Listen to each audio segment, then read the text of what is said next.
We'll start answering a question, okay, in a more comprehensive way, okay.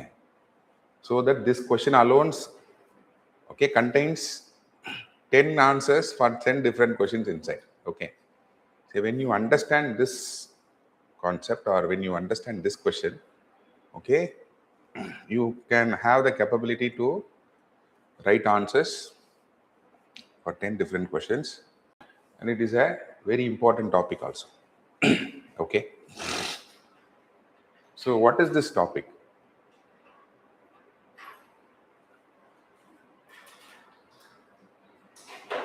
See, when you read this question, what this question says, the current global order is marked by a crisis of multilateralism, where the foundation principles of the international law are being violated without impunity, that is punishment. The return of power block rivalries and the rising prominence of non-state actors. What should be India's role in reimagining a more inclusive and representative world order? Okay. The question வந்து ரொம்ப simple தான். இப்போ இருக்க உலக கால சூழ்நிலைக்கு பாருங்க. Again groupism வந்துருச்சு. Yes. So Russia and China, they have an axis. USA, it has its own axis. USA and the Western countries, அவங்களுக்குள்ள ஒரு axis. So again, there is a creation of groupism. And nobody is obeying the foundation principles. Okay, foundation principles of the United Nations. And apart from that, and apart from that,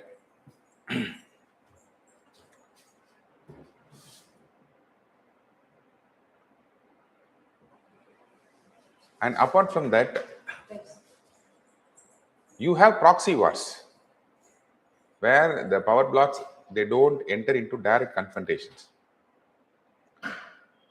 Weaponization of economic policies. Okay, in the மாதிரி வந்து there is a highly uncertain, okay, and highly complex situation in the global order. இப்போ குளோபல்ல வந்து இந்த மாதிரி ஒரு situations prevail ஆகுது.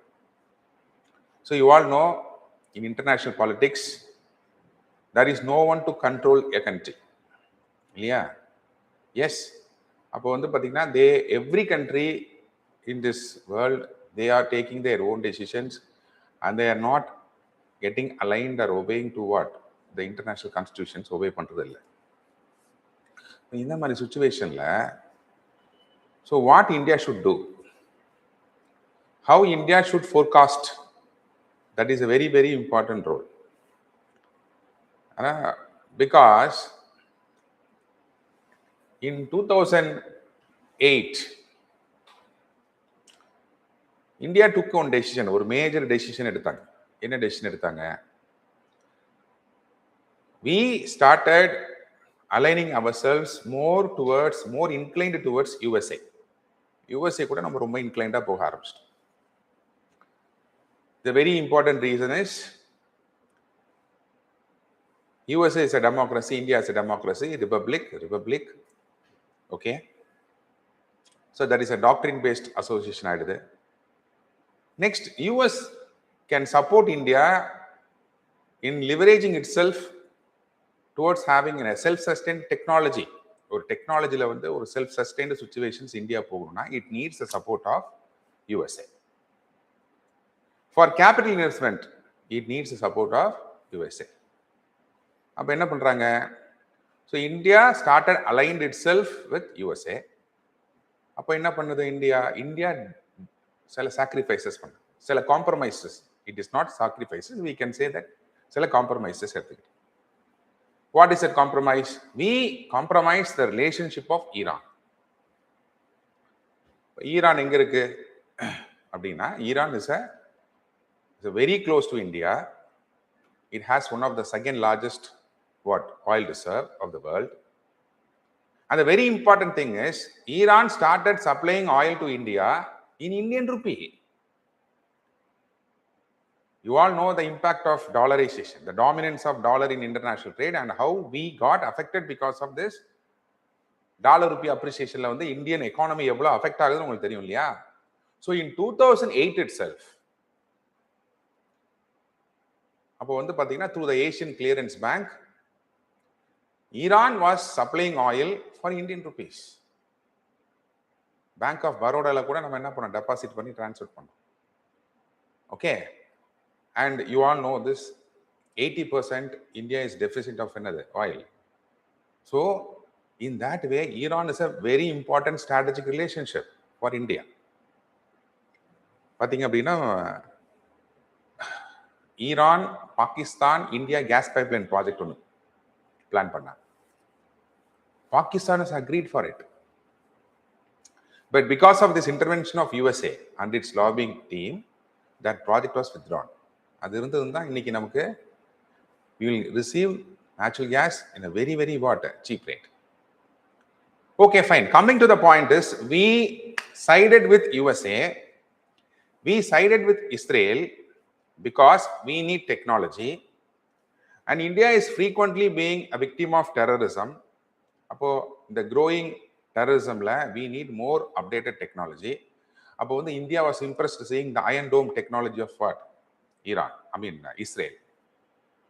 So when you want to have an access towards these defense technologies, okay, and also we are seeing on the other side the rising China. அப்போ நம்ம அந்த காம்படிஷனை வந்து if we want to neutralize it, we need the support of US, and we took the side of US. Yes, and India substantially benefited. India benefited. But what is the situation today? The situation today is these relations are becoming more and more transactional. Transactional அப்படின்னு என்ன கேட்டீங்கன்னா, இப்போ நீங்க அப்போ Iran என்ன ஆயிடுச்சுன்னா, Iran sacrificed India, so it compromised India. It signed a 25 years strategic relationship with whom? China. வேற என்னாச்சு? So India invested in the Chabahar port. Chabahar port வழியா தான் we are going to enter into the Eurasia. யுரேஷியாக்குள்ள enter ஆகிறதுக்கான ஒரு entry பாயிண்டா Chabahar port தான் base பண்ணியிருந்தோம். To do our trade with Afghanistan, we depended on Chabad port. So Chabad port has a forecast. But everything is எல்லாமே stall ஆயிடுச்சு. But the last what happened now? So Iran is now a superhero. US economy is getting declined, and one point of time US started putting what?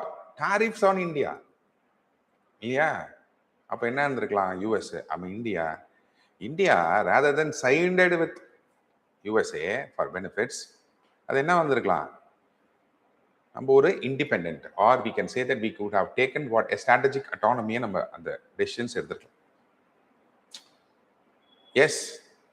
And again, India is now revitalizing its relationship with Iran. So the point here is, out of the 80 years of international relations after World War வந்த பிறகு, the inference that India taken, okay, yes, we have to go with the power blocks. If India needs to develop, we need capital, we need technology. So we aligned with USA. நம்ம நிறைய ஸ்டாண்டை வந்து compromise பண்ணோம். For example, in Israel-Palestine war, we have never recognized Israel.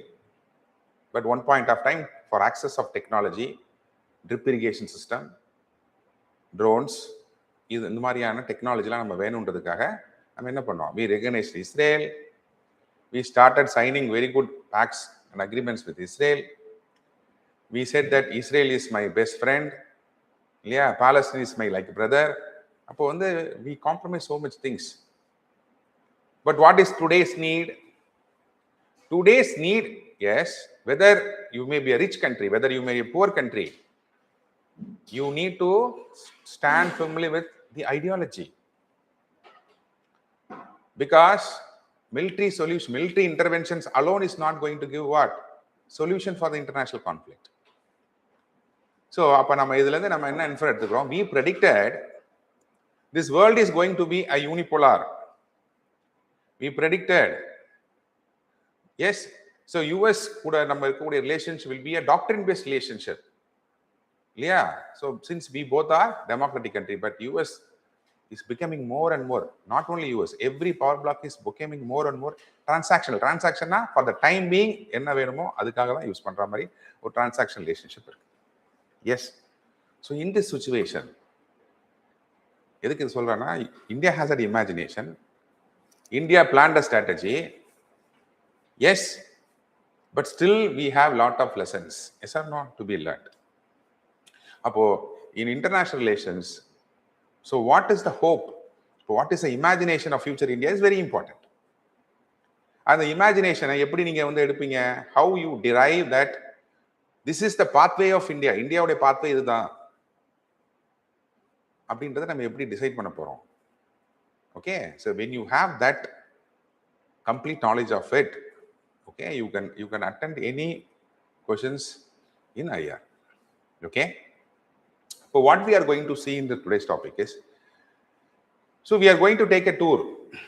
In a tour where the proxy wars, எங்க proxy wars நடக்குது, அதுக்கு பின்னாடி இருக்க ரீசன்ஸ் என்ன, எக்கனாமிக் வெப்பனைசேஷன் எங்க நடக்குது, அதுக்கு பின்னாடி இருக்க ரீசன்ஸ் என்ன, அதுக்கான இம்ப்ளிகேஷன்ஸ் என்ன, என்னென்ன foundation values of the United Nation is compromised. எப்படி ஒன் பாயிண்ட் ஆஃப் டைம்ல we had the bipolar countries, now how the world is getting what separated, again power block rivalries எப்படி உருவாகுது. So we are going to see all these things. So based on that, how India can imagine its future in this world order, that is the approach. Can you understand? Yes. So அப்ப பாருங்க, இப்போ இதுல நீங்க வந்து first you have to read the question again, crisis of multilateralism. So நீங்க இந்த விஷயத்தை தெரிஞ்சுக்கணும். மல்டிலேட்டரலிசம்னா என்ன அர்த்தம்? What do you mean by multilateralism? Understanding the words is very important. Multilateralism na enna? Multilateralism means a country's policies should align with what? International institutions. Or you can say that a country working in close alignment with the vision and mission of the international institutions. For example, நம்மளுடைய sustainable development goals எடுத்துக்கோங்க. The sustainable development goals is a vision and mission of what? United Nations. இல்லையா? அப்போ what are those sustainable development goals? Zero hunger, poverty, access to electricity, gender equality. These are the sustainable development goals. When you see the India schemes, okay, zero hunger, Pradhan Mantri Garib Kalyan Yojana. Yes or no? And வந்து பாத்தீங்க அப்படின்னா, when you take this employment, poverty, we had this MNG Narega, now we have this VB Ram scheme. Yeah. So likewise, India's, what is multilateralism is a country, its economic policies, its political aspirations are closely aligned with the what? International institutions. That's multilateralism. What is happening now? Nobody is obeying the international institutions. அதுதான் என்ன சொல்றோம்? Crisis. அது நீங்க நிறைய இடத்துல பார்க்கலாம். இல்லையா? With respect to UNFCCC climate change, nobody is obeying. UNCLOS, nobody is obeying. We have seen so much series of war. Russian-Ukraine war, USA-Iran war, the wars that is happening in Africa. இல்லையா? அப்போ there is a failure of, அதுதான் சொல்றேன், crisis of multilateralism. Okay, so let us see what are the foundation principles that this world order have now compromised. Appo what is the first principle it has compromised? When you take Article 2 of the United Nations Charter, in the subclass 4, it says that prohibition of the threat or use of force against the territorial integrity or political independence. That is compromised. இல்லையா? அப்போ US என்ன பண்ணுது? It is interfering into Afghanistan. US என்ன பண்ணுது? It is interfering into what? Iraq. US is interfere into Vietnam. US is interfering into what? Libya. Yes. Next பாருங்க பார்க்கலாம். Sovereign equality of members of all states. எல்லா ஸ்டேட்டுக்கும் ஈக்குவலான ஒரு sovereign decisions எடுக்கக்கூடிய உரிமை இருக்கா? You take Peninsula. What happened in Peninsula? In the month of February, the president of Peninsula is signing a deal with China to supply oil because Peninsula is having the largest deposit of oil. He signed an agreement with USA. Sorry, he signed an agreement with China for supply of oil in yuan. What happened the next month? He was kidnapped. Venezuela doesn't have a sovereign decision to sell its oil in yuan to China. Yeah, many countries are compelled or persuaded to do things that is favoring the power blocks. Yeah. Next, obligation to settle international disputes exclusively through peaceful means.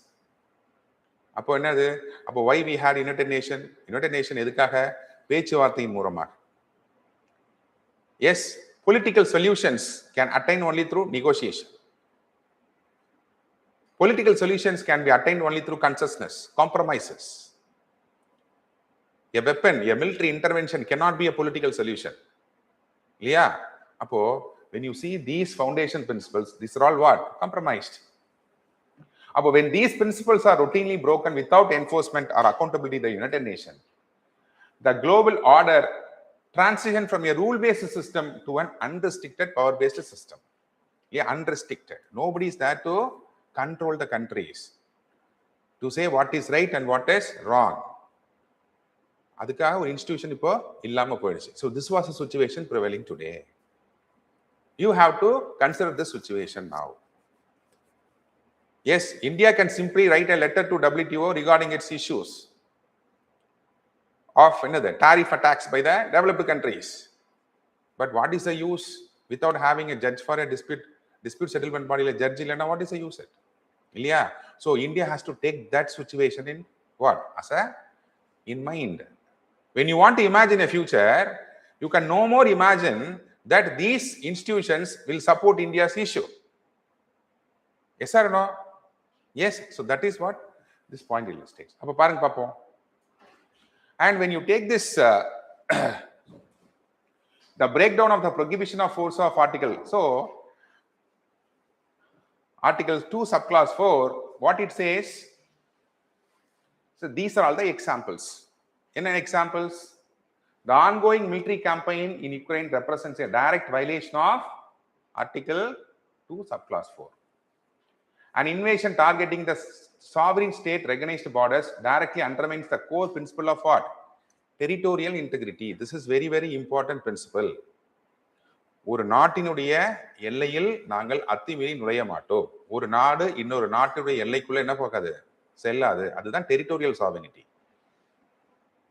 The very important foundation principle of United Nations. And that principle led to the creation of nation.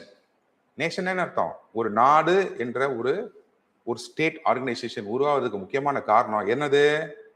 One state should recognize the borders of the other states. It should not enter into the other state. This is your nation, this is your nation, that is permanent. You cannot go on expand your nation. So this is a very important concept. That is compromised. Yes, and you can see this Red Sea. You have missile strikes on the ships. And cross borders by both states and non-state actors ignore the formal declaration of wars. How these are attacking the ships in the Red Sea. Yes or no? This happened in 2024. How it's a non-state actor. It's a terrorist group actually.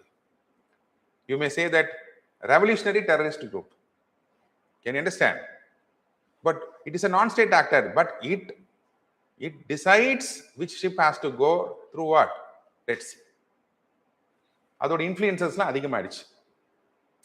So அதே போல பார்த்தீங்கன்னா the doctrine of the sovereign equality dictates regardless of military sites, economic wealth or population. Okay, அது இன்னைக்கு இருக்கா? இல்ல. For example, when you take Haiti is a island nation in Atlantic Ocean. That the entire country was not now ruled by the state government. அங்க இருக்க அரசாங்கம் அதை rule பண்ணல. அங்க இருக்க என்னது? gangs are ruling it. Can you understand? In what way it is going to implicate India's decision? Can India now sign an agreement? Yes. Or a trade go or agreement go India போயிட்டு Haiti government நம்பி sign பண்ண முடியுமா? முடியாது. Because actual party who is ruling is the gangsters there, not the government. Can you understand? Yes. When you take the Sudan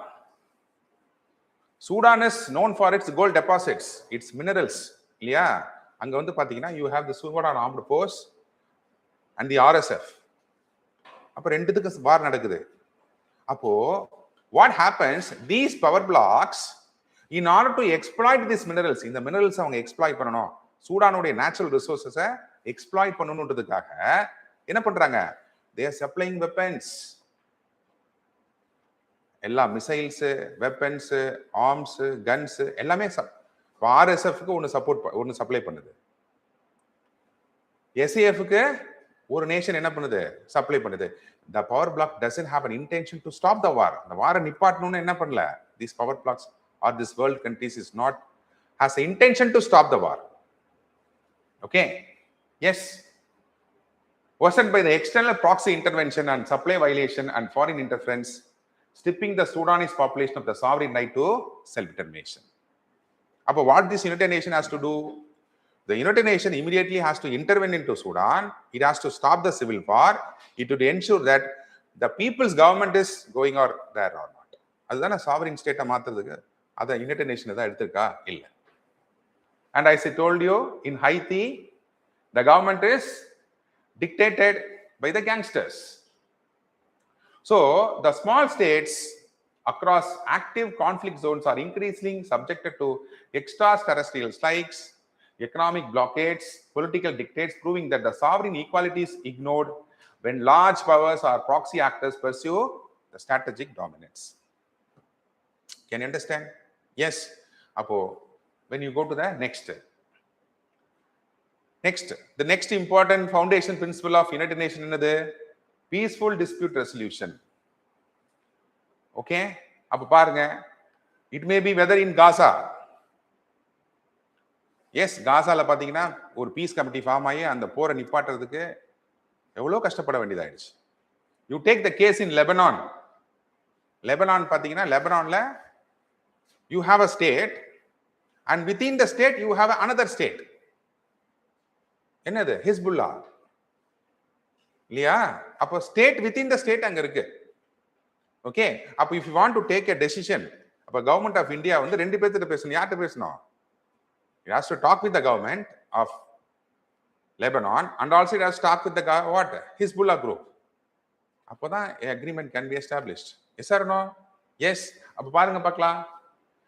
Yes, our equine diplomatic mechanism often treated as a secondary performative. So military action is deployed as a primary tool to alter the ground realities.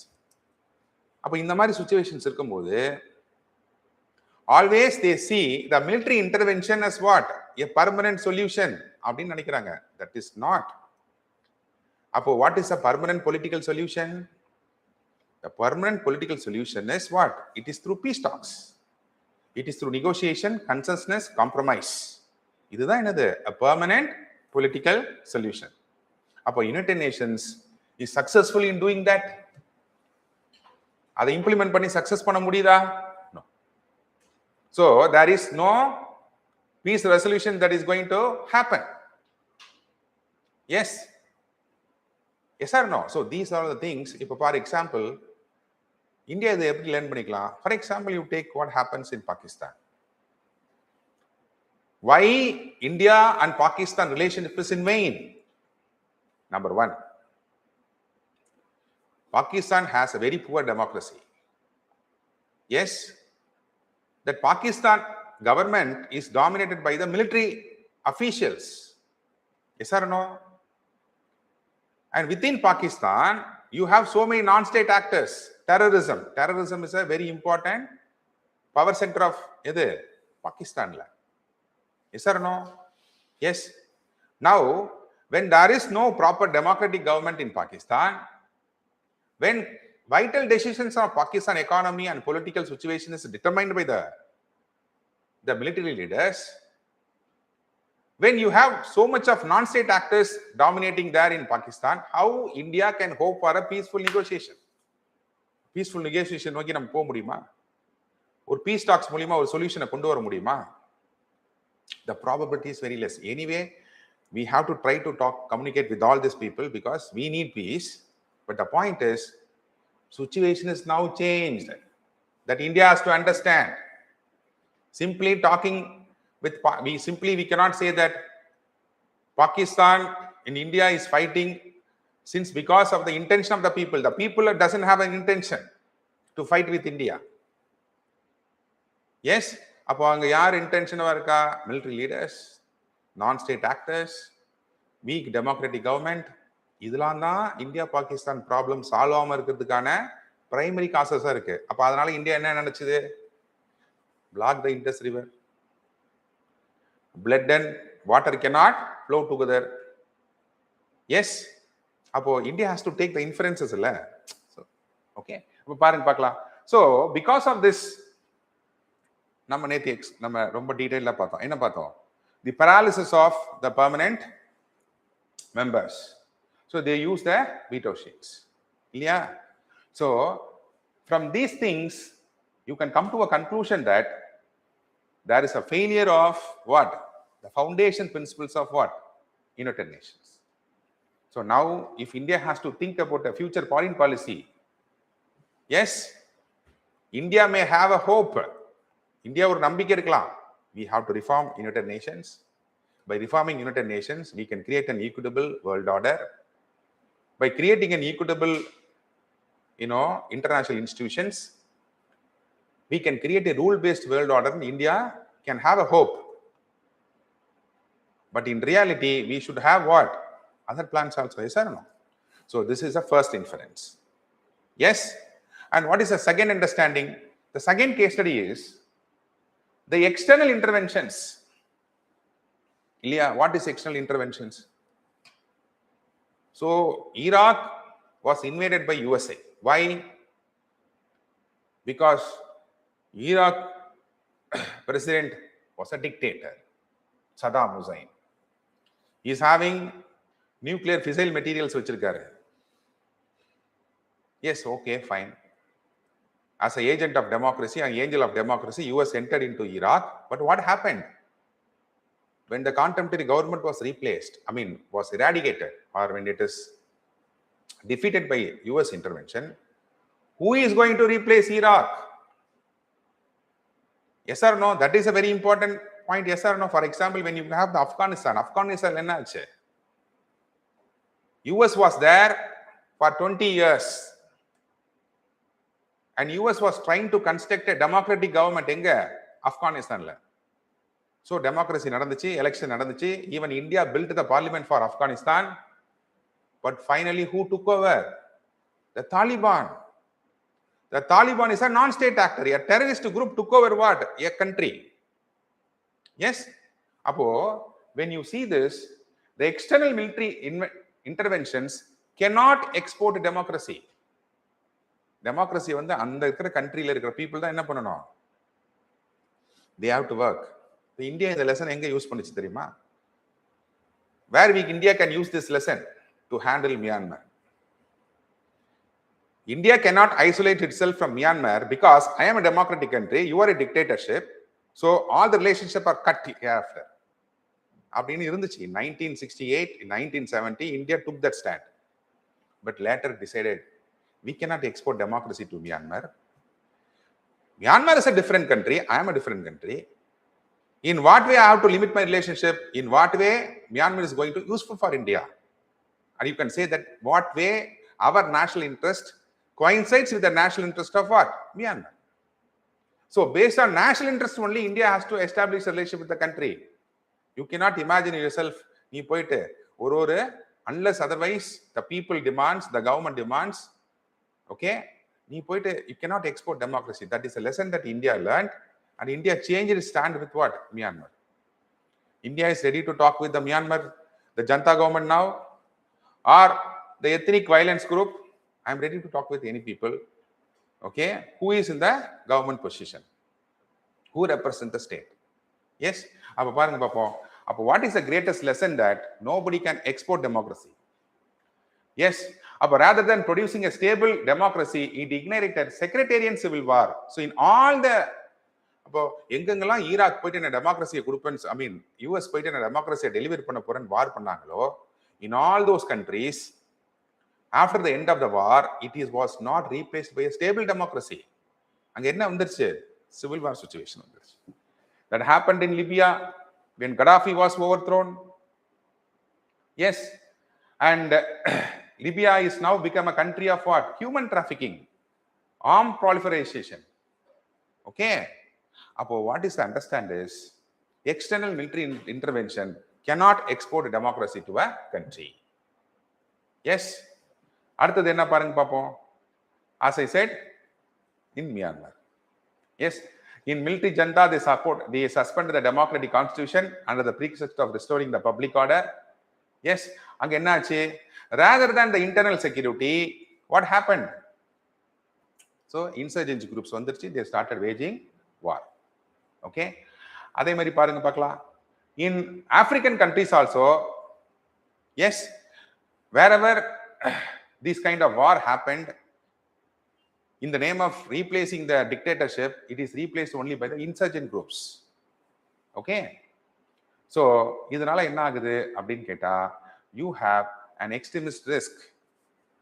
Yes, அப்ப பாருங்க, in Syria or a political transition across South Asia demonstrates when established government breaks down unconstitutionally, unconstitutional wayல ஒரு government break ஆச்சு அப்படின்னா, then it is rarely replaced by a democratic institution.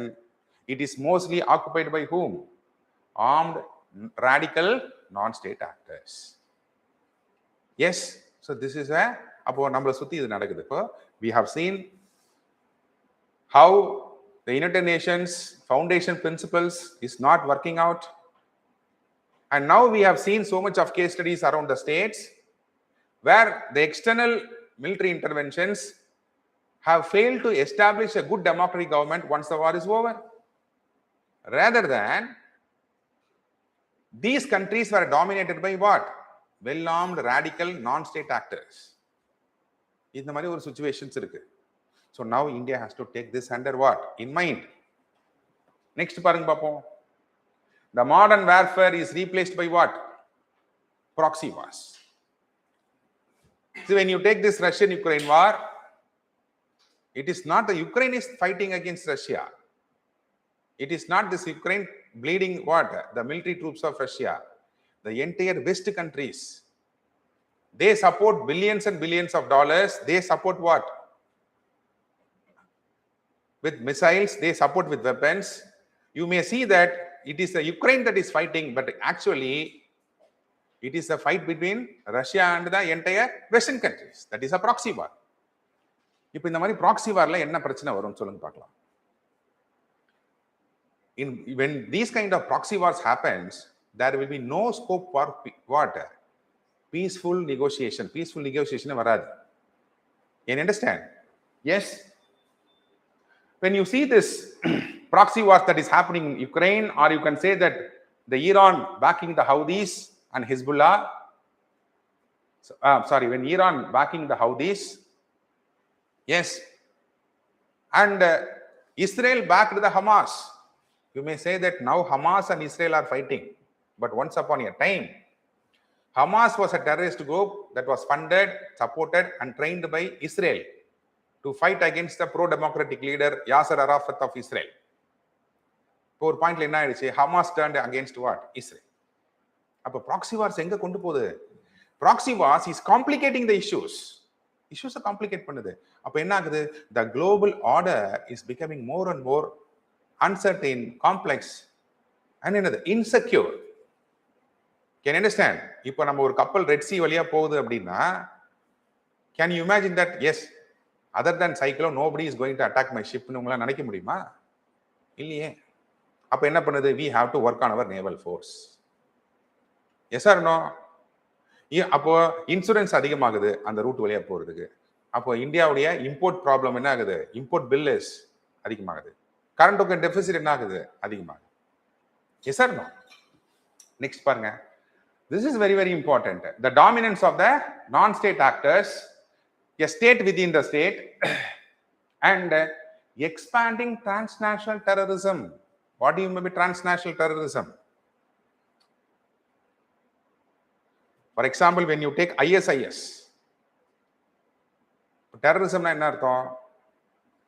Terrorism is a method how you work against the dominant state. இல்லையா? ஒரு ஆளுகின்ற ஒடுக்குகின்ற அரசை எதிர்த்து தன்னுடைய உரிமைகளை இறந்த மக்கள் இல்லையா ஆயுதம் தாங்கி போடாததான் நம்ம டெரரிசம்னு சொல்லிட்டு இருந்தோம். Yes or no? அப்போ டெரரிஸ்டுக்கு என்ன இருந்தது? It has an attachment of nationalistic feeling. For example, when you take LTTE may be declared as a terrorist group, but it's a revolutionary group. What is the prime aim of LTTE? Yes, it doesn't have any religious identity. அதுக்கு religious identity இருக்கா? இல்ல. What is the aim? Tamil speaking peopleக்கான rights கொடுக்கணும். That's all. But these power blocks, they created an asymmetric warfare that is called as what? Transnational terrorism. For example, you take Al-Qaeda. Who created Al-Qaeda? US created Al-Qaeda. US funded Al-Qaeda. US trained to whom? Al-Qaeda to fight against Russia. You all know about ISIS. Yes? Who trained ISIS? US trained ISIS. US funded ISIS to fight against what? The dictator of Syria. அப்போ ஒரு பாயிண்ட்ல என்ன ஆகுது? ISIS again it is fighting against whom? USA. Can you understand? அப்போ transnational terrorism. Yes. அப்போ இந்த transnational terrorism impact என்ன? டெரரிஸ்ட்லாம் எங்க இருப்பாங்க? Yes, when we see old movies, we can see terrorists only hiding in the forest. Now, terrorists are declaring, this is my territory. If any country has to cross me, you have to get what? The permission. Now, you take ISIS. So now these non-state actors, these terrorist groups, they started controlling territories. Hezbollah is controlling a territory. Yes or no? You take this Al-Saqib, it holds a physical territory in Africa. Okay, so this is a situation today. Yes, when you take Taliban was seen as a terrorist group by India, but India was now in a situation to negotiate with whom? The Taliban government, because now Taliban has become a government now. It becomes a state. And Afghanistan is a neighboring country. If you want to contain Pakistan, yes, if you want to contain the infiltration of terrorists into Jammu and Kashmir, then enemy's friend is friend for us. Yes or no? Taliban is fighting with Pakistan, so we are aiding whom? Taliban. Yes or no? So we have to keep this situation in mind. So now what we are doing is we are going a tour. Yes? So the world is now with proxy wars. The world is now has a dominance of state actors. Once upon a time, the country governed the land, the country governed the territory. Now, terrorist groups are governing what? The territory. Yes or no? Transnational terrorism. Next, economic weaponization. What do you mean by economic weaponization? Now the power blocks, they started using, yes, economic policies. இப்போ புதுசாக நிறைய வேர்ஃபார் வந்திருக்கு. For example நம்ம என்ன சொல்றோம்? You have the cyber attack இல்லையா? Cyber அட்டாக்னா என்ன அர்த்தம்? ஒரு பாம்பு போட்டோம்னா ஒரு 500, 600, 700 crores ஒரு நாட்டுக்கு இழப்பு ஏற்படுத்துற மாதிரி, by doing a cyber attack, one country can make other country to lose a value of how much?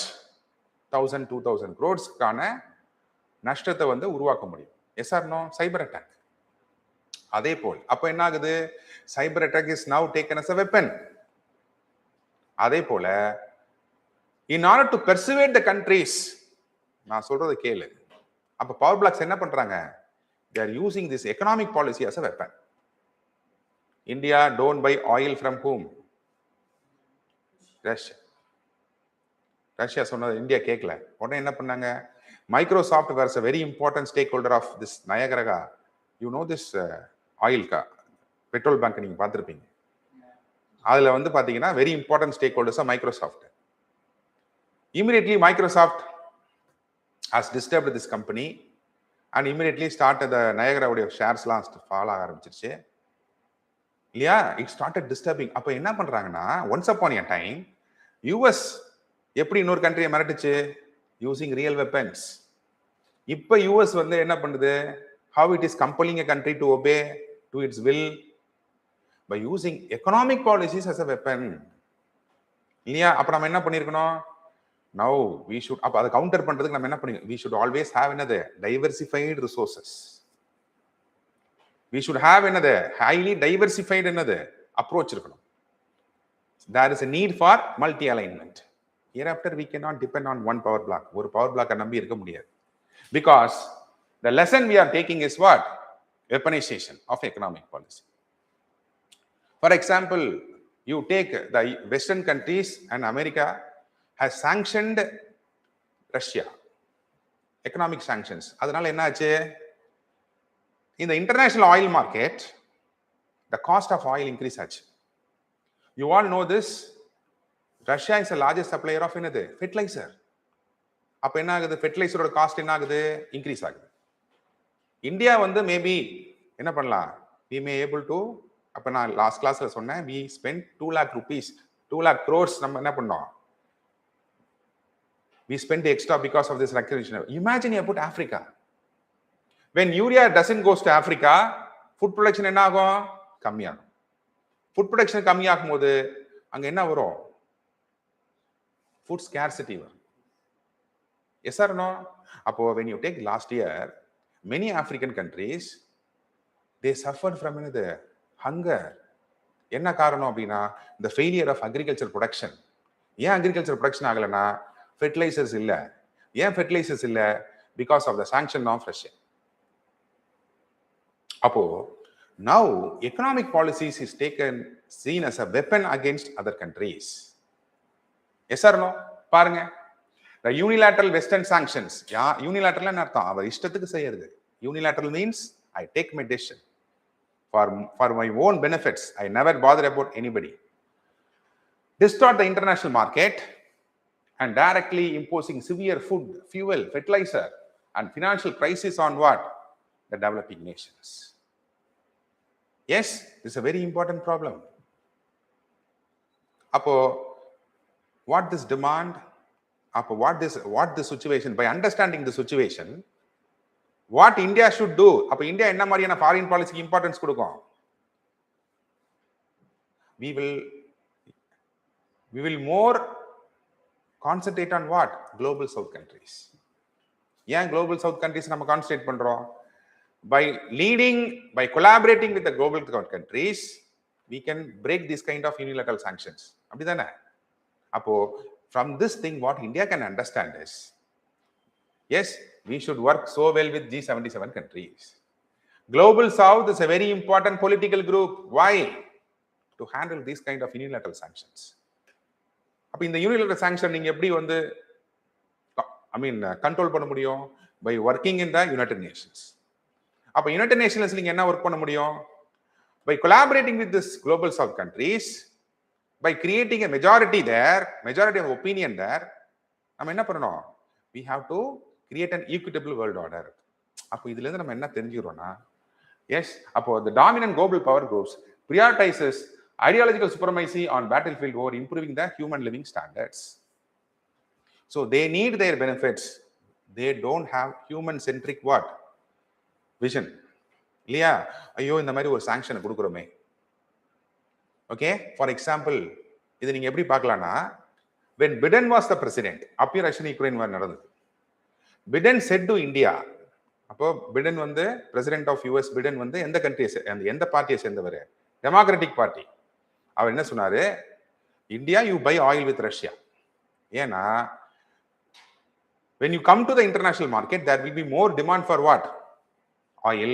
அப்போ ஆயில் பிரைஸ் இன்க்ரீஸ் ஆகும் and it causes an inflation, and that will affect the entire country, especially the least developed and poor countries. So we will not enter into the decision of India buying oil with Russia. That is the decision of whom? Biden. Biden was replaced by யாரு? Donald Trump. Donald Trump is a businessman. His approaches எப்படி இருக்கும்? Highly transactional. அப்ப என்ன ஆகுது? Within few months, He was persuading, compelling, and creating all kind of pressures that India should what? India should not buy oil from another Russia. He never ever bothered about the kind of implication it is going to have in the international oil market and how it is going to affect what? The poor countries, least developed countries. அப்போ இதுல இருந்து என்ன தெரியுதுன்னா power blocks they don't bother about human development or human rights or human centric view அவங்களுக்கு கிடையாது. They want their dominant ideology to another survive. Yes, அப்போ இது என்ன டிமாண்ட் பண்ணுது? It demands that India should more focus on the global south countries. Yes, இப்போ தெரியுதா? So India, you have to craft its future foreign policy on the careful study of these happenings in the world. Yes or no? Yes. So now the division into opposing power blocks, you all know this. The world is fractured into two distinct groups. On one side, you have the US-European alliance, and other side, you have the Russia-China partnership. So this is leading to the marginalization of developing nations. Okay? What do you mean by marginalization of developing nations? When you have 54 countries in African Union. அப்போ US என்ன பண்ணுது? US வந்து யோசிக்குது, no, if these global south countries ஒரு பெரிய டீமா integrate ஆயிட்டாங்க அப்படின்னா then it will be a very big what? It is a very big obstacle for US. தான் நினைச்சது செய்யறது US எல்லாம் பண்ண முடியாது யுனைடெட் நேஷன்ல. அப்போ என்ன பண்ணுது? Don't join global south. Global south நீ ஜாயின் பண்ணலன்னா என்ன பண்ற? I will give what? Subsidized என்னது? லோன் தரேன். எஸ், அடுத்தது என்னது? யூஎஸ்ல வந்து பாத்தீங்கன்னா 4% ஆஃப் பட்ஜெட் வந்து எது கொடுக்குறோம்? ஃபாரின் எய்ட்ஸ் கொடுக்குறாங்க. நீ அங்க சேர்ந்தீங்கன்னா I will not give what? Foreign aid. You understand? Yes. அப்போ பாருங்க, so smaller and developing nations are forced to navigate pressure to pick sides while remaining largely powerless at the existing framework. For example, you take Bangladesh. Bangladesh, what's happening in Bangladesh? Many people are suspecting the role of what? USA. Yes. Next பாருங்க பார்க்கலாம். Next is transnational challenges exceeding the state capacity. So what is a very important point here? See, the whole world, we are moving towards mitigation of climate change, containing of global warming. For that, it demands what? Transition of technology. Transition of the entire energy-based economy. நீங்க என்ன பண்ணணும்? மாத்தணும் towards renewable sources. அதை நீங்க மாத்தணும் அப்படின்னா you need huge fundings. Can you understand? Yes. அப்ப பாருங்க, அப்போ in COP29 in Baku, developed nations என்ன தெரியுமா சொல்றாங்க? I am going to give the developing countries and the least developing countries how much dollars? $300 billion. நான் உங்களுக்கு donate பண்றேன். Don't worry. But India criticized it. என்னது? To do this we need $1 trillion. $1 trillion எனக்கு என்ன வேணும்? பணம் வேணும். But you are offering only what? $3 billion. And you are compelling to do something which I cannot do within my state capacity. Yes or no? But India has to navigate it. India has given what? Nationally intended determined contribution கொடுத்திருக்கு. Yes or no? இதில் நம்ம என்ன பண்ணியிருக்கோம்? We have achieved that 30% of the GDP, the good produced, comes from the renewable source of energy. This is a very important challenge, but the state cannot bear this challenge. அப்போ இந்த challenge நடக்கும்போது, when I transition economy from a non-renewable source to renewable source, I need technology, I need finance, I need to take care of the people who lost this livelihood because of this transition. இந்த transition நடக்கிறதுனால ஏற்படக்கூடிய environmental loss நான் வந்து handle பண்ணணும், livelihood loss நான் handle பண்ணணும். For that I need money. But there is no support from the developed countries. And because of the developed countries only, the world is facing this situation. Yes or no? So, complex issues, climate change, energy security, digital infrastructure, pandemics cannot be managed through national or regional isolation. But the global south suffered the worst impact of the climate change despite minimal historic contributors. This is historical injustice. Yes or no? நாங்க ஒண்ணுமே செய்யல. We have not at all emitted. எங்களோட first 5-year பிளானே 1950ல தான் start பண்ணோம். அது industries வந்து 1955ல start பண்ணோம். By the time you all became the highly industrialized nation. But we were compelled to bear what? அப்போ இந்த ஆஃப்டர் எஃபெக்ட்ஸ் வந்து I am together facing with you, but I am not responsible for it. அப்ப என்ன பண்ணணும்? Yes, I am going to cooperate with you. நான் emit பண்ணல. I am going to transition my economy, but where is the financial support? Yes, அப்போ developed nations consistently fail on mitigation and financial obligations. India criticize பண்ணிடுச்சு. என்னது? We need $1 trillion and you are only giving என்னது? $3 billion. Okay? அது வந்து பத்தாது. Next பாருங்க பாப்போம். Rapid technology adoption has expanded to autonomic algorithm targeting in combating zones and raising fundamental ethical questions regarding automated warfare. Yes or no? Now, by using an AI, you can target one particular person and kill him. Yes or no? Imagine an algorithm killing a person. இல்லையா? நீங்க போயிட்டு ஒரு ட்ரோன்ல போயிட்டு அல்காரிதத்தை போட்டுட்டு GPS connect பண்ணிட்டீங்கன்னா எக்ஸாக்டா அவங்க வீட்டில் போய் என்ன பண்ணுவாங்க? ஹிட் பண்ணி. Ethical use of what? Warfare. Yes, next பாருங்க பார்ப்போம். So this existing order is unravelling faster than a previous historical shift. இந்த மாதிரி ஒரு ஹிஸ்டாரிக்கல் ஷிஃப்ட் நடந்ததே இல்லை. There is a revealing a sharp global division along an acute need for multilateral cooperation. The future global governance should move away from superficial targets and focus really on core priorities that improve the human lives and foster the equitable relation among the states. Okay? This is the situation. Now we have a brief idea what is happening around the world. Yes or no? So how is India is going to imagine its future? Can you understand? அப்போ can India inherit something from western countries? Western countries-ல நம்ம எதை கத்துக்க முடியுமா? அப்படின்னா western கண்ட்ரீஸ்ல ஒரே ஒரு தான். They have a political ideology of what? Realism. Realism என்ன அர்த்தம்? If he attacks, you attack him. Yes, the only political lesson we can learn out of the western countries is only realism. அப்போ என்ன பண்ணணும்? India has to craft its own foreign policy from its civilization. Yes, அப்போ civilization என்ன அர்த்தம்?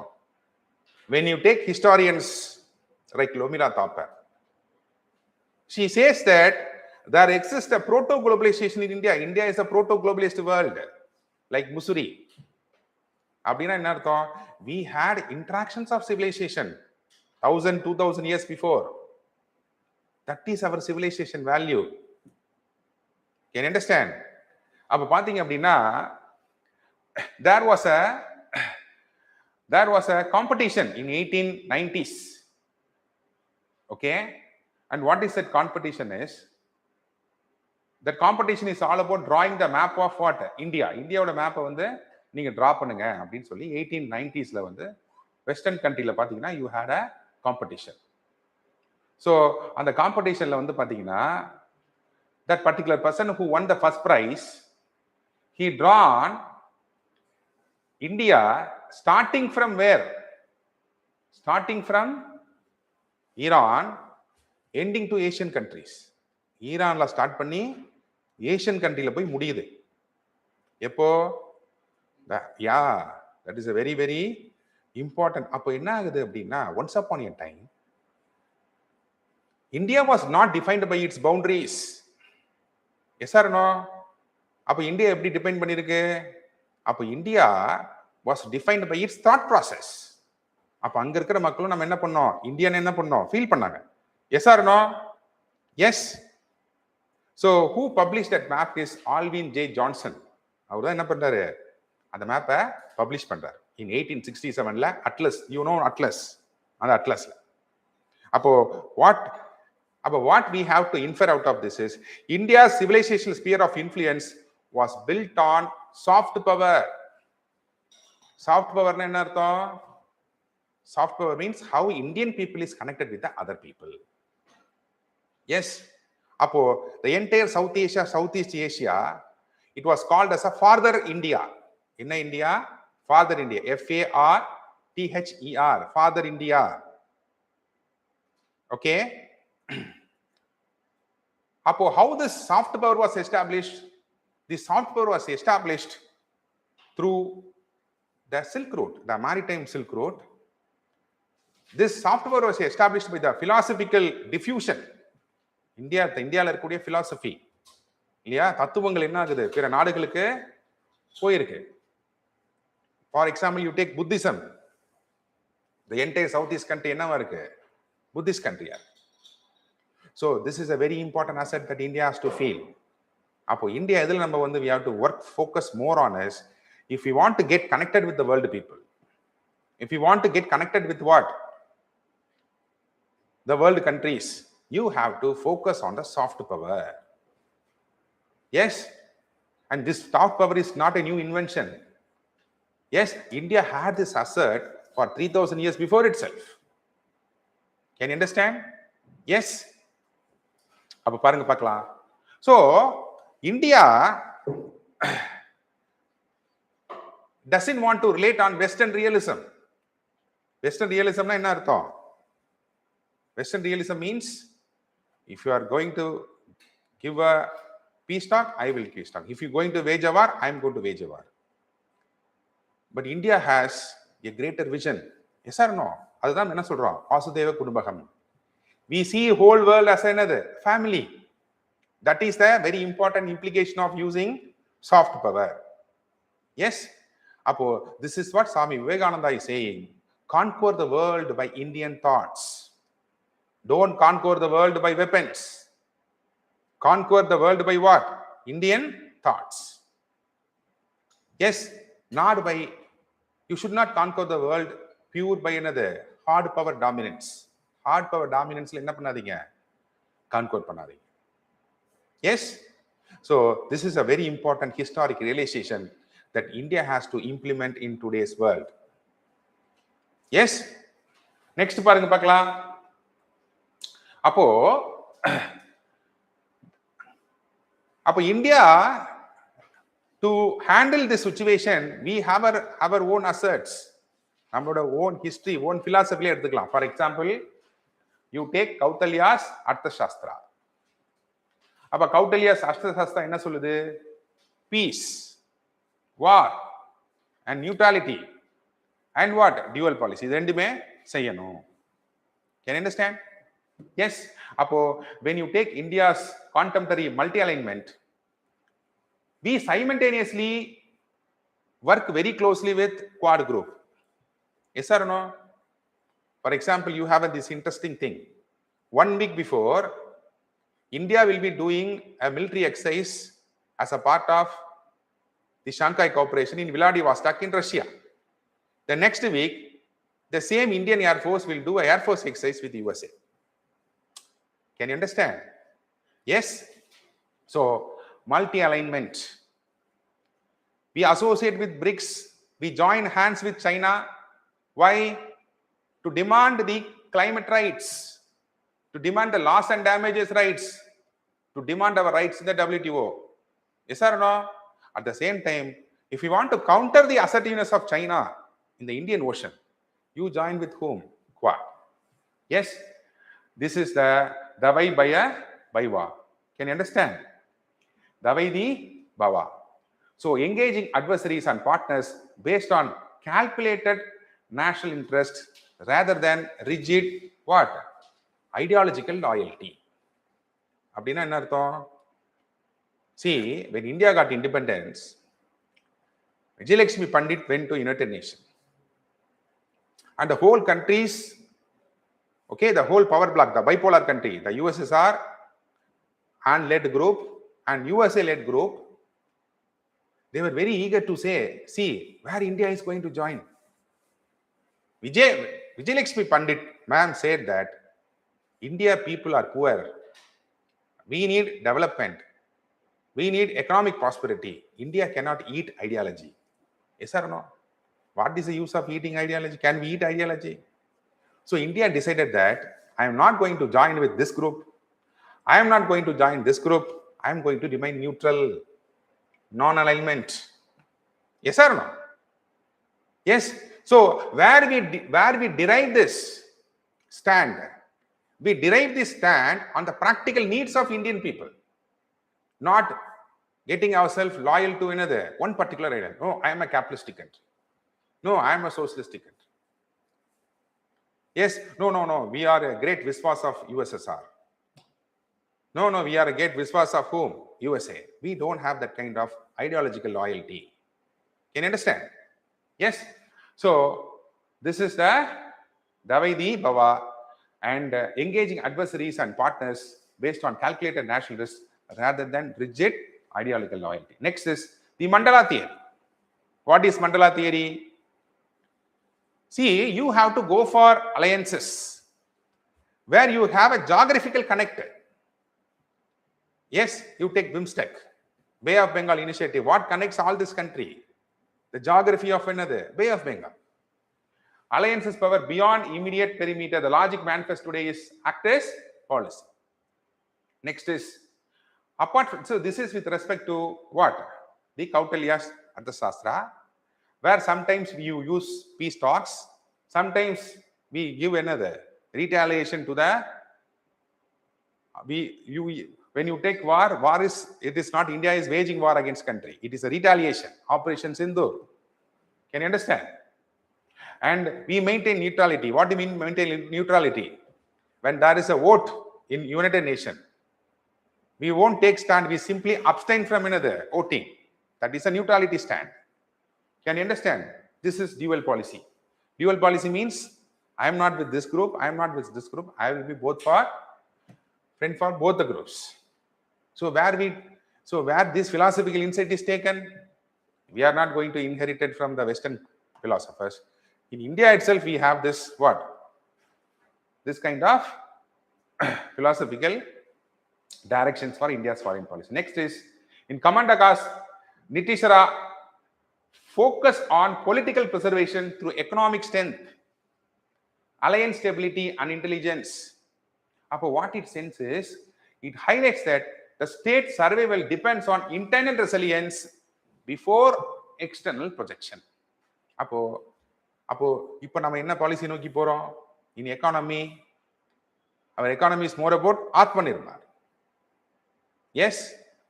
Now we cannot rely on external market. So we are going to rely on only on domestic consumption. Yes. We have to. This kind of situation says that இவ்வளோ non-state actor இருக்கான். We cannot go for a reliable trade agreement with one country. After 6 months, the country என்ன பண்ணலாம்? Trade agreement ஈஸியா change பண்ணிரும். Yes, nobody is going to bind to the ideals of the United Nations. அப்படின்றப்போ, we cannot go for an economy. Imagine an economy that India relies on the external market. அப்போ நம்ம என்ன மாதிரி economy நோக்கி போகணும்னா Atmanirbhar project. Atmanirbhar means we have to be self-sufficient even with respect to market, consumption, production. இல்லையா? Production and consumption எதை base பண்ணி இருக்கணும்? இந்தியா பேஸ் பண்ணி இருக்கணும். Can you understand? Next is, so this is with respect to the strategy. But when it comes to the moral power, moral power என்ன அர்த்தம்? We have our Tirukural. Yes, when you to take in Tirukural, we emphasize what? This aram. அப்ப என்ன அர்த்தம்? It lies on the righteousness, public welfare and state credibility. Can you understand? So அப்போ வந்து பாத்தீங்கன்னா, it explicitly wants that power exercise without justice leads to shift decay. அப்போ if India wants to have a very good foreign policy, then it should be a very good democratic country. It should take care of its people. Can you understand? Yes. அப்ப பாருங்க, படை குடி அறம். If India has to excel in its foreign policy, then it should have a stable what? Government, stable democratic structure. அதுக்கு என்ன பண்ணணும்? You have to do the right thing to the people. You have to uphold judiciary in your country. You have to uphold the public welfare. And you have to make this citizen of this country believe in India's state. What holds us together even today? Yes, is this any political party that holds India together? Then what holds India together? The values of the Constitution. Yes. What made the democracy of Pakistan to get decayed? its value of constitution is very poor. It compromised its secular values and it became a theocratic state. Yes, appo enna agudhu? Pakistan failed itself. When you fail internally, you fail externally also. Yes or no? So now Pakistan is dependent on USA for its funds. Pakistan dependent on what? China. Appo what makes Pakistan even live together? Inni kuda Pakistan uirodu irukradhukku ore oru kaaranam enadhu? Its strategic position. Sri Lanka mari thaniya irundhuchnu vechinga, nobody is going to take care of what? Pakistan. Because of its strategic location. By having a very stronghold with Pakistan, USA can control Iran, can control Afghanistan, can have a check with whom? China. And even it can control whom? India also. And the strategic location nalla Pakistan escape agudhu. But still, why Pakistan is a failing country? It is because of what? It failed constitutional values. But why even after this, how many independence? Idu நம்ம வர போற எத்தனாவது independence? 76th independence. India is a complex, diverse country. And many people still now, they have a belief in this country, India, because we have such greater what? Constitutional values. Yes? So that is, appo India's self-projection as a Viswamitra, the friend to the world, a first responder. For example, you take Operation Karuna. Appo cyclone vandu is attacking Myanmar. Immediately, India was the first responder. When there was an attack on the Maldives வந்து எப்படி ஹைத்திய few groups gangsters hijack பண்ணாங்களோ Maldives hijack பண்ணிட்டாங்க. India was the first responder. When Sri Lanka was suffering from the sovereign debt crisis, India was the first responder. Yes or no? பாருங்க, அப்போ first responder in humanitarian crisis. We see a maritime security. Yes, எப்படி? In collaborating with the growth. அப்போ Sagar. Yes, growth and regional security. Yes, அப்போ next is Ashoka. Ashoka என்ன சொல்றாரு? Conquest by righteousness over force. Yes, after the war of what? The Kalinga war அப்புறம் emperor renounced his imperial expansion and favored moral outreach. Yes, அப்ப பாருங்க, exporting emissaries, medical aid, philosophy across East and Southeast Asia. அப்போ our vaccine mantri is a very important diplomat இல்லையா? அப்போ WHO ல intellectual property rightsனால the western countries என்ன பண்றாங்க? They are preventing from developing countries like India to manufacture the what? Vaccines. Because of the property rights, intellectual property rights. India and South Africa fight பண்றாங்க and we are manufacturing our vaccines. But India supplied vaccines to African countries. India supplied vaccines to neighboring countries. India supplied vaccines to what? Southeast Asian countries. Yes or no? We see aid as what? As a diplomatic effect. So diplomatic effort oda nam paakrom. Yes, that is what Ashoka taught to us. Ashoka ta nam inherit பண்ணிருக்கிறது அதுதான். Yes or no?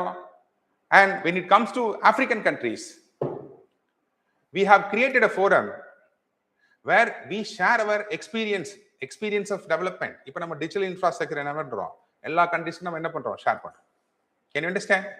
So here, the software diplomacy exporting the digital public infrastructure to the low-income countries without debt traps, leading to the voice of global south.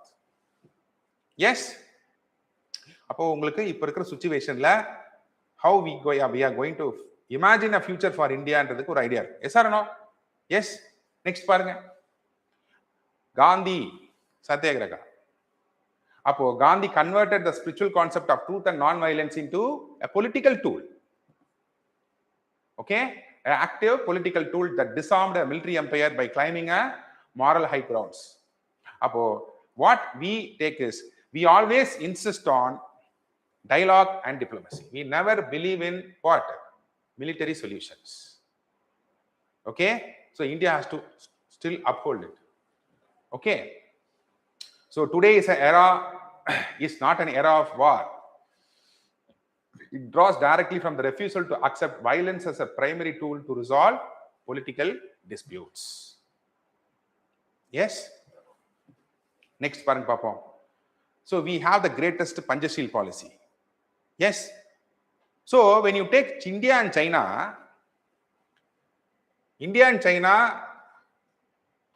we confronted a war 1962. 1962, we had a war with China. So before this war, we and China had created this Panchashil policy. But we may say that this Panchashil policy is failed. Not at all.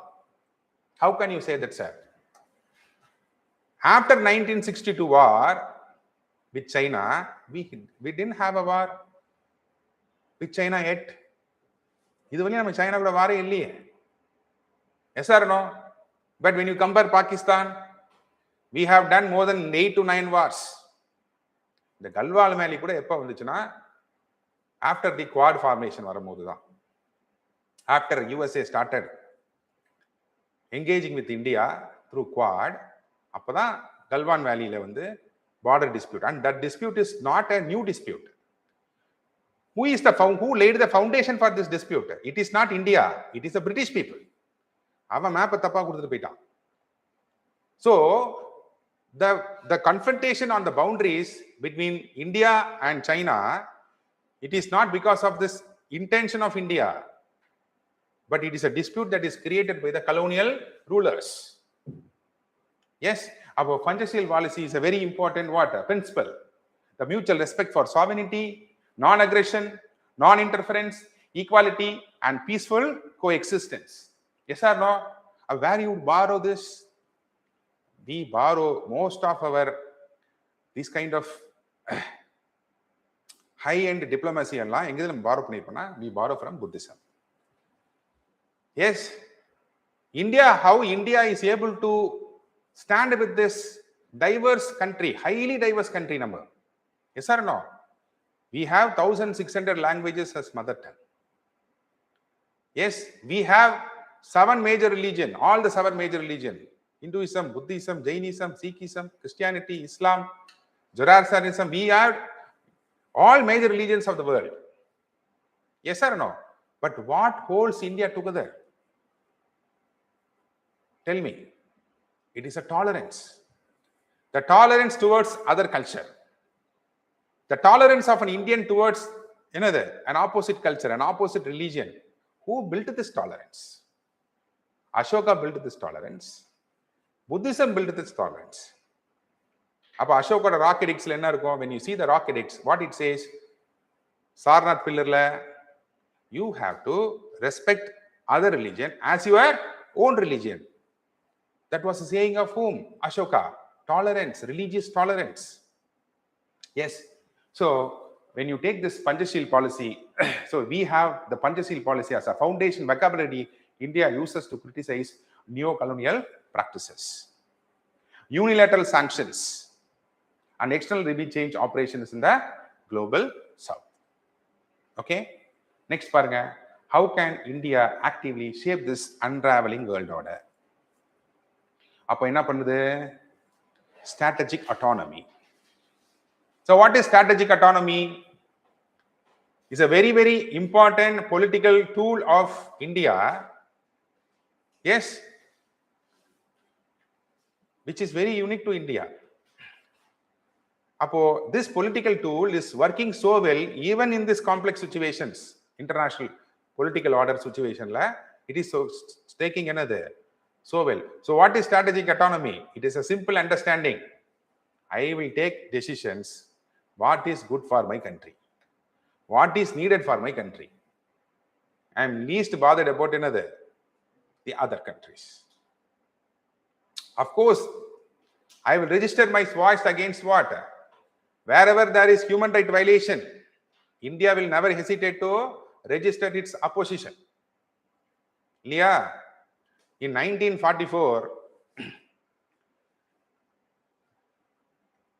after the declaration, human rights declaration, 1944, Indian National Congress was writing a letter to the United Nations. Okay. And it says that The aim of Indian National Congress is not just to get independence from the British imperial colonial rule, but we will stand against human rights violation happening in any corner of the world. என்ன எப்படி சொல்றீங்க? Yes, we have done it. Before getting independence in 1945, the Indian National Congress organized all colonial leaders. Once we got independence in Badong Conference, இந்த மாதிரி எல்லா colonial countries or leaders கூப்பிட்டு we pass a resolution that these imperialist countries should give independence to this colonized country. Yes, so we are not just for what? Our own independence. We speak for the human rights violations wherever it happens. So in that way, when Russia attacks Ukraine people, India has registered its opposition. Can you understand? Yes. We use strategic autonomy. Strategic autonomy என்ன அர்த்தம்? Since we are getting aid from USA, in 1965, when India is suffering out of hunger, Indira Gandhi went to USA and she got the wheat, food aid நம்மளுக்கு கேட்டு வாங்கிட்டு வந்தாங்க. But when USA attacked Vietnam, immediately Indira Gandhi condemned it. This is what is called as what? Strategic autonomy. We don't compromise our stand. Yes. Strategic autonomy means always doing the things what is right to India, what is good to India. Can you understand? So, while the world fractures into US and European bloc and China-Russia bloc, India refused to be a bystander. It maintains flexibility. It will have issue-based alliance. Issue-based alliance na enna artham? When India wants de-dollarization, do India wants de-dollarization or not? Yes, India wants de-dollarization. Appo India enna pannum? We will join with BRICS countries. In BRICS country, we have seen in the economy, local settlement method. We have an instrument in BRICS country. எதுக்காக? Whenever any country suffers out of dollar deficit, நம்ம என்ன பண்ணலாம்? Local currencies என்ன பண்ணிக்கலாம்? Transaction பண்ணி. Yes or no? Yes. We stand with BRICS for economic multipolarity. We stand with Quad for what? Maritime security. We stand with China in climate negotiation. We stand with China for de-dollarization. We stand with USA for independent navigation in where? Indian Ocean. Can you understand? Yes. So this is the refusing the. Next is diplomatic de-escalation. So India remains one of the few global powers that has credibility to speak both to Moscow and Washington and position itself as a diplomatic mediator in an era of proxy conflicts. Okay, once upon a time, though India, 7th largest country, it had one of the world's 2nd largest population. Whenever India registers its stance in international nation, the world country has least bothered about India's stand. What is the stand of today? When you take G20, who is the president? India. When you take Shanghai Cooperation, India was the president. When you take Voice of Global Summit, India was conducting it. India is conducting Raziana dialogue. India is conducting Quad. Now, India is a centric of global affairs. Yes or no? Yes. So this is what we discussed in this point. Next point, Papo. Lead the global south by exporting solutions. Yes. You all know about the G77 countries, which are all the majority, the African countries and the Asian countries. What is their pressing need? Avanga pressing need enadhu? They were not able to solve their food crisis issue. India has excelled in solving the problem of food crisis through green revolution. We can share it. Yes or no? Through the International Solar Alliance, we can show them how we have efficiently implemented this Jawaharlal Nehru solar power policy, and we have generated more than 500 gigawatts of solar power. By sharing our digital infrastructure, we can help them in UPI transactions. Yes or no? How we are going to share it? We are sharing on basis of mutual respect. See, I am once upon a time a country affected by imperialism and colonialism. You are all the same. Yes, we share the same stage in the global order. So I am sharing my experience to you on the basis of mutual respect, which is very different from other countries. Yes, when you take China enna pannum? China, they always use a trap. They see assisting development project as a trap. Check diplomacy. நான் fun பண்றேன், இந்த போர்ட்டை கட்டு, உன்னோட economy சரியாயிடும். Once upon a time, it will not work out. So it get a debt trap with whom? China. We don't do this. We work with the global south countries on basis of mutual respect, on sharing our experiences of development. Yes? Next paranga. Next is, as I said, the pharmacy of the world. நம்ம என்ன பண்றோம்? Medical diplomacy பண்றோம். Next is, we have to, this farther India. So we have to work on Axis policy and Indo-Pacific Ocean. Yes, India reclaimed his historical mind space in Southeast Asia and wider Indo-Pacific, not through hegemony, but through economic integration. இல்லையா? நம்ம economic integration base பண்ணி எப்படி international diplomacy வரலாம் நம்ம neighbouring கண்ட்ரீஸ்ல பார்த்தோமா இல்லையா? How we integrated economy of India and Nepal. How we integrated the economy of Bhutan and India. Yes or no? So அதை base பண்ணி Southeast nation only we are going to integrate an economy. Not from a big brother attitude. Not from the hegemonic mindset இல்லாம, yes, India, he is our economic partner. Our development is compromised without this country's development. And India's development is compromised if my country development is compromised. Yes or no? Appo we grow together. Yes or no? Next paranga, push for multilateral reform that we have seen in yesterday's class itself. Next paranga pakala, shape the rules of emerging technologies. Appo when you see the current world, there is a need for this multilateral institution to create principles, to create law, how to use emerging technologies like AI, cybercrime, cyber norms, outer space governance, technology use. இதுக்கெல்லாம் என்ன பண்ணணும்? So we need to push towards a rule for these emerging technologies. Okay? So by combining its Asian civilizational appeal with the modern technological and diplomatic leadership, India isn't just surviving the unraveling order, it is actively stitching a more equitable order. Can you understand? Yes, so this might be a one topic, but within this one topic, you have 10 more questions. நிறைய questions இருக்கு. அப்போ நீங்க என்ன பண்ணணும்? You have to draft the answers according to the questions.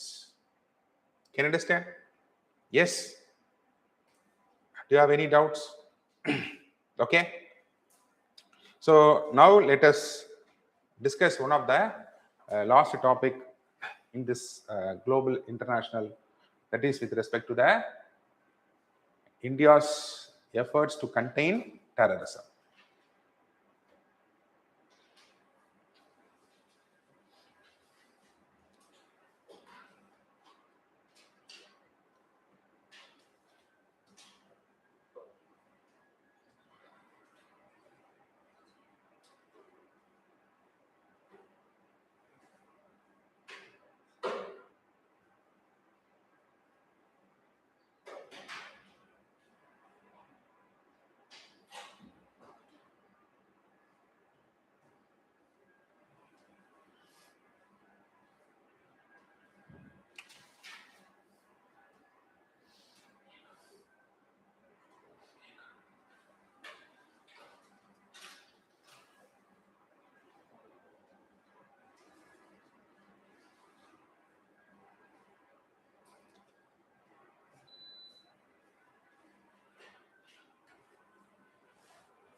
Once again, guys.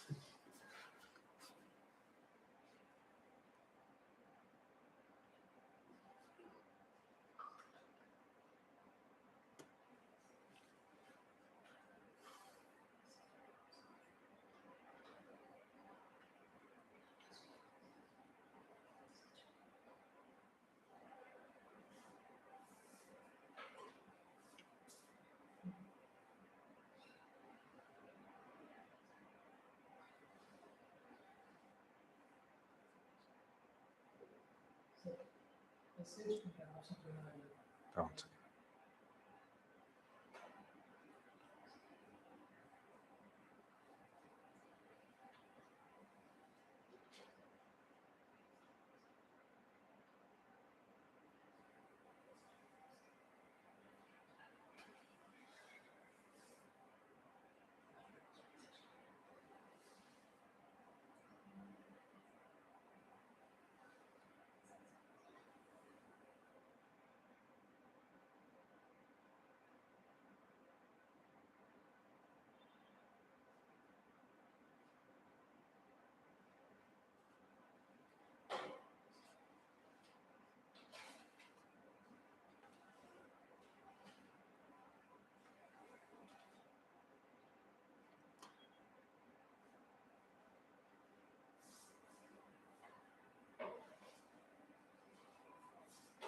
Point.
Okay. So now we are going to see asymmetric warfare and counter-terrorism mechanism. So what do you mean asymmetric warfare? In 1988,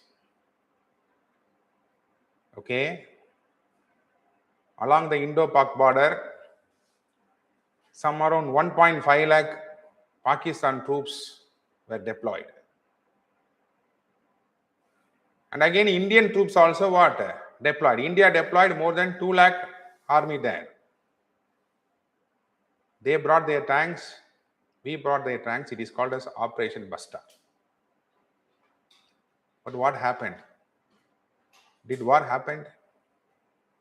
They were standing, okay, all along the borders for 3 days, and suddenly both the countries withdraw their troops. So why it happened? Then you have to understand the asymmetry of India and Pakistan. What is Pakistan asymmetry of India? With respect to land, India is a bigger land. With respect to population, Indian population, a very big population. With respect to economy, Indian economy is a very big economy. So Pakistan have come to a clear conclusion, understanding or acceptance that we cannot win over India by a direct confrontation. Okay? Or you cannot win over India by war. So what is the alternate strategy? The alternate strategy is what? Al-Qaeda.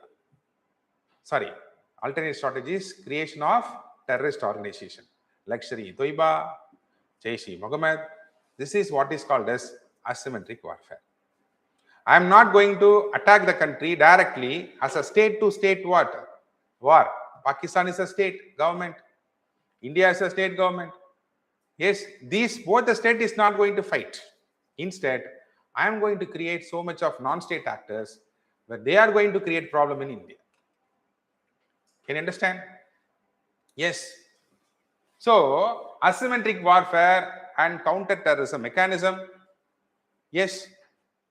And who invented this idea to the whole world? That is this USA. Okay? USA was a father of transnational terrorism. In order to counter USSR, in order to create confusion among the member countries of USSR, this transnational terrorism was a weapon that was used by whom? USA. Coming to the point, yes. So now, what are the global protocols? Okay, an architecture is there to counter this terrorism mechanism. Okay, அப்ப பாத்தீங்க அப்படின்னு கேட்டா the global counter terrorism architecture it has dual approach. One, it is being countered by legal framework established by the United Nations Security Council. Okay, and the two என்னன்னு கேட்டிங்க அப்படின்னா by financial mandates, which is being enforced by the Financial Action Task Force. So Financial Action Task Force is an organization that works under G7 countries. You all know G7 countries. G7 countries are the democratic richest countries. Yes or no? So when this actually started? So it started with USA. So in 9/11, the Twin Towers of USA has been attacked. The whole world raised their eyes. என்ன பண்ணாங்க? USA was believing that there might be a national security from other country only through missiles, only through the military actions, or through Navy Air Force attack. Yes or no? But its security has been put at a very great vulnerable question. Oh my God, what about US security? And the mari or question yaar create pannana? That one simple attack. So US took it very seriously. Yes. Apo in 2001, September 28, the United Nations Security Council, they adopted a resolution, okay, that is 1373. It is an international legislation. What it says that we have to counter the terrorism. Any country in this world, that is all the 193 countries, they should create law in such that their country will not be a base for what? Grooming of terrorist groups. இதுக்கப்புறம் தான் LTTE பெரிய challenges வந்துச்சு.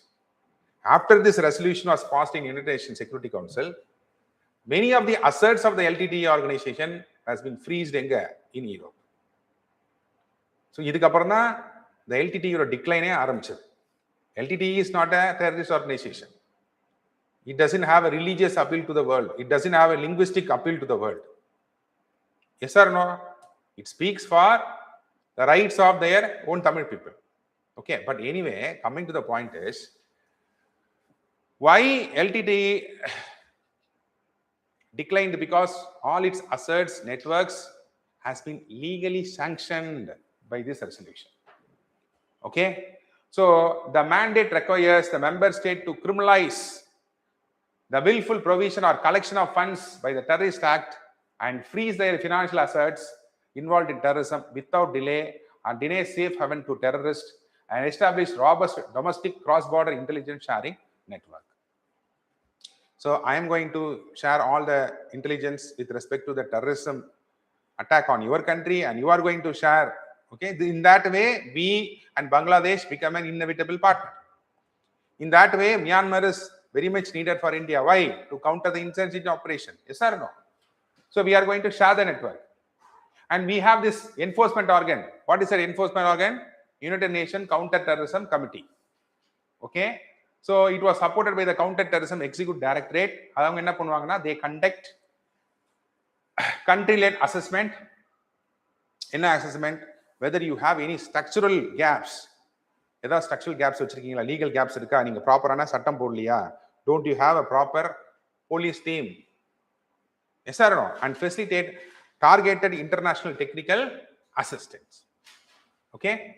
Next, next is, so this is the primary thing that is related to the counter-terrorism in the United Nations Security Council. Next, FATF recommendations.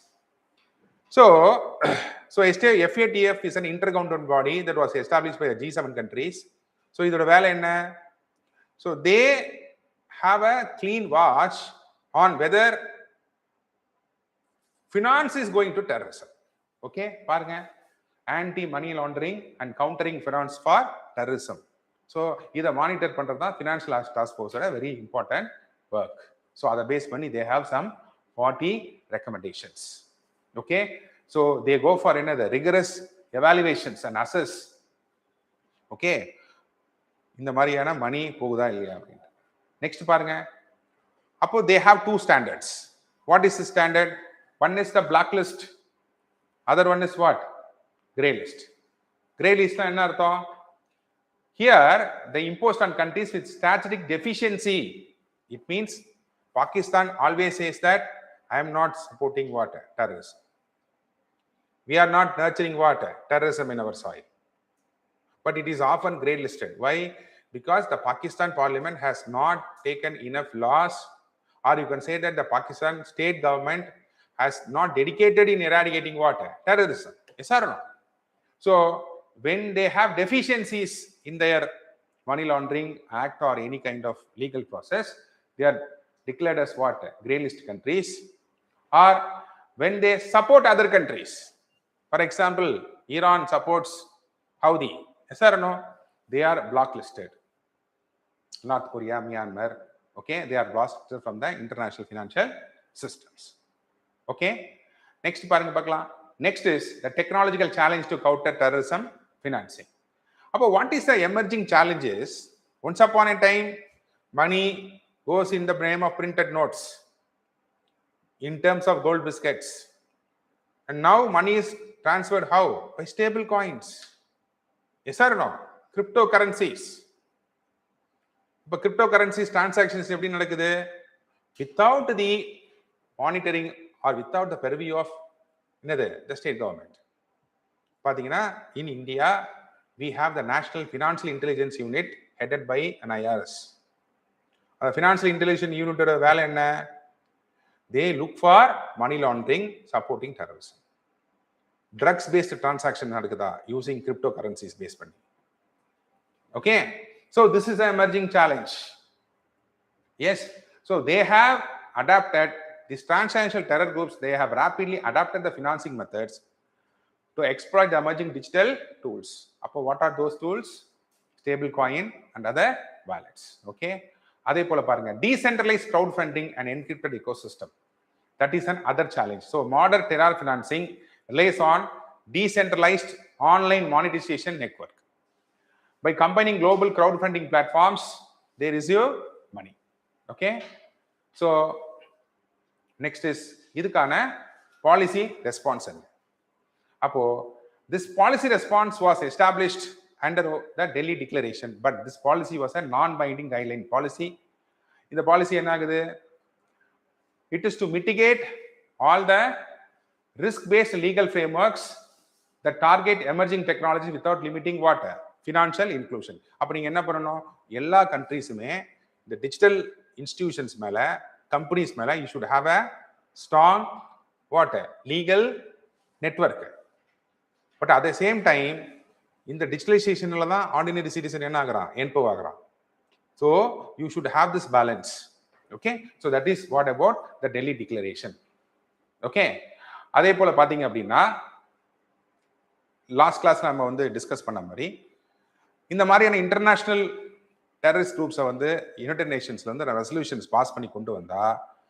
these P5 countries, they are using another veto power. Yes, yeah, they are the proxies. In the terrorist organizations, the countries proxies are. Yes or no? Next, paranga. So, what is the institutional milestone? For India, institutional milestone enna? Pathing appadina, our Vivek Agarwal, he was appointed as a FATF vice president. For the first time, India official has played this leadership in this role since 2010. So, India on the 2010 FATF la join பண்ணுது. For the first time, our person is a citizen. So, அப்ப என்ன ஆகுதுன்னா, we can work on what? This money laundering thing. Yes. Next is, அப்போ this FATF focuses on peer-to-peer, organization to organization, transfer of what? Money. So, and how the financial innovation has decoupled the value transfer from traditional physical borders. அப்போ physical borders வழியா transfer ஆனது வந்து எங்க ஆகுது? இப்போ வந்து through the digital transactions நடக்குது. The states need to move beyond the domestic banking oversight towards active decentralized ledger surveillances. இப்போ இந்த blockchain technologyலாம் என்னது? Decentralized ledger surveillances based technology. So அதில் என்ன டிரான்சாக்ஷன் நடக்குன்னு கண்டுபிடிக்கிறது ரொம்ப கஷ்டம். ஸோ அதுக்காக இந்தியா என்ன பண்ணியிருக்கு? We have formed a financial intelligence unit. So அவங்க வேலை என்ன? இந்த blockchain technology யூஸ் பண்ணி, decentralized ledger technology யூஸ் பண்ணி என்ன மாதிரியான கிரிப்டோ கரன்சிஸ்லாம் ட்ரான்ஸ்ஃபர் ஆயிருக்கா இல்லையான்னு பார்க்குறேன். Okay. Next is sanctions. Okay. So when you take this 127 sanctions, it demonstrates how the breakdown of counterterrorism consensus within the UN shows a greater power using international law as a tool for strategic containment. Okay. Apo, when you see this, the sanctions as a diplomatic currency, okay. Yes. அப்போ P5 countries வந்து 120, I mean, by passing this sanction resolutionல terrorism effectively control பண்றாங்க. அப்போ இதுல இருந்து நம்ம என்ன புரிஞ்சுக்கலாம் அப்படின்னா, terrorism can be effectively contained only through the collective and other actions. Okay, especially through global institutions மூலமா நம்ம கண்ட்ரோல் பண்ண முடியும். Okay. But what is the current situation today? உங்களுக்கு தெரிஞ்சதுதான். The UNSCC was paralyzed due to geopolitics. அதே போல மணி transfer பண்ண financial டெக்னாலஜிலாம் பயங்கரமா எக்ஸ்போன்ஷியலா டைனமிக்கா மாறிட்டே இருக்கு. ஸோ அதெல்லாம் நம்மளால பண்ண முடியல, கண்ட்ரோல் பண்ண முடியல. Next is parallelistic regimes are another emerging. At the United Nations Security Council consensus led to the rise of parallelistic regimes. US, European, imposing unilateral designation outside what? 1267. அப்போ என்ன ஆகுதுன்னா, யுனைடெட் நேஷன் சொல்றது கேட்காம அவங்கவுங்களே தனித்தனியா they are establishing what? Securities. Okay.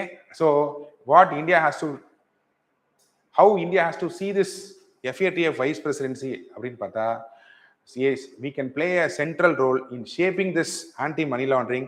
Okay. அப்போ FATF India role என்ன பண்ணணும்னா, we have to immediately work and formulate all the definitions, rules, regulations, okay, to govern the future digital, to govern and control the future digital transactions, okay, to control the money laundering.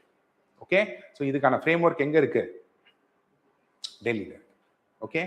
So this is a very simple thing that that is related to the current affairs, because நம்மளுடைய FATF president வந்து, நம்ம FATF ஓட vice president Indian has been appointed. Okay.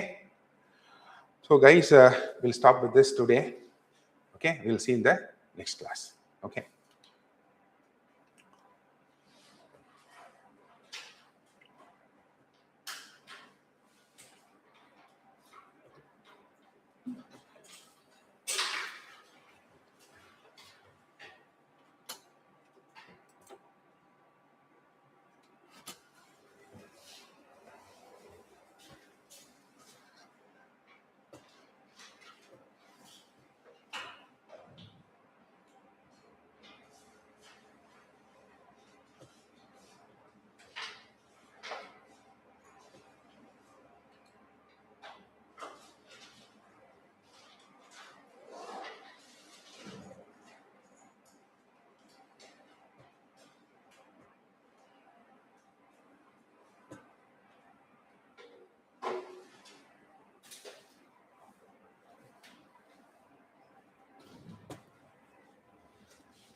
பார்த்தீங்களா answer?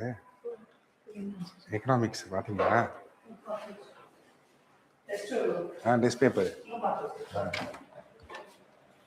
இந்த test paper எங்கம்மா இருக்கு? Test paper correct பண்ணோம்ல?